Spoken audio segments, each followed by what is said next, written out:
AP రాజకీయాలు కొత్త మలుపులు తీసుకుంటున్నాయి. డీఎస్సీలో అక్రమాలు జరిగాయని వైసీపీ నిరసనలు కొనసాగిస్తోంది. ప్రభుత్వం అసెంబ్లీ వేదికగా వివరణ ఇచ్చింది. మండలిలోనూ చర్చ జరగాలని వైసీపీ డిమాండ్ చేస్తోంది. ఇదే సమయంలో జగన్ హయాంలో గ్రూప్ 1 పరీక్షల్లోనూ అక్రమాలు జరిగాయని టీడీపీ ఆరోపిస్తోంది. వీటిపైన మాజీ సీఎం జగన్ స్పందించారు.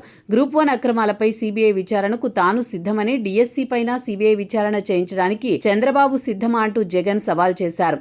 డీఎస్సీలో అక్రమాలపైన మాజీ సీఎం జగన్ కీలక వ్యాఖ్యలు చేశారు. అప్పటి వరకు తాము చేస్తున్న ఆరోపణలకు అనుగుణంగానే ప్రభుత్వం అసెంబ్లీలో ఇచ్చిన వివరణలో అంశాలున్నాయని పేర్కొన్నారు. ఇదే సమయంలో ఏపీపీఎస్సీ గ్రూప్ 1 పరీక్షల నిర్వహణలో జగన్ హయాంలో అక్రమాలు జరిగాయని తాజాగా అసెంబ్లీ వేదికగా ప్రభుత్వం ఆరోపణలు చేసింది. దీనిపై స్పందించిన జగన్ తమ హయాంలో ఎలాంటి అవకతవకలు జరగలేదనే అంశం చంద్రబాబు వేసిన సిట్టు తేల్చిందని జగన్ చెప్పుకొచ్చారు. అయినా దుష్ప్రచారం ఆపడం లేదని పేర్కొన్నారు.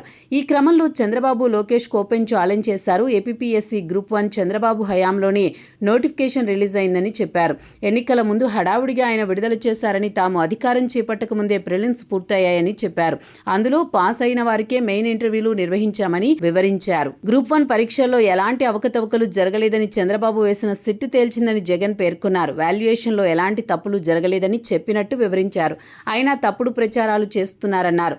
గ్రూప్ 1 పరీక్షల నిర్వహణపైన సీబీఐ విచారణకు తాను రెడీ అని జగన్ ప్రకటించారు.